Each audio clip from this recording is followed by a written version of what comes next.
Tom Collins. Tom Collins is based with gin, soda water, freshly squeezed lime juice and simple syrup. So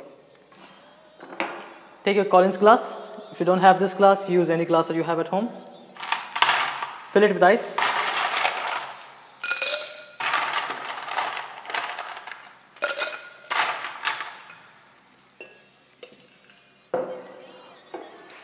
Add 60 ml of gin.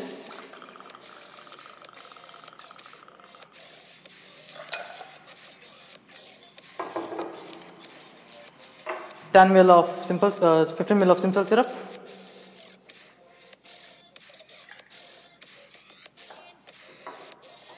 $15 ml of freshly squeezed lime juice.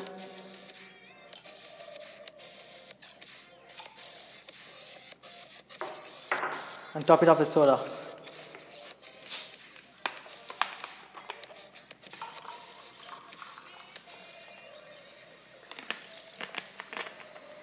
That's a nice, refreshing Tom Collins. To complete a drink, all you need is a garnish. So you can use a lime wheel or a lime slice, whichever one do you have, half a lime. And cheers. That's your Tom Collins. Enjoy. Wow, that's so refreshing. Thanks for watching. Leave a like if you like the video. Subscribe if you want to see more. And make sure you drop me a comment below if you want to know anything special or if you want me to do anything special. And that's it for now. Cheers.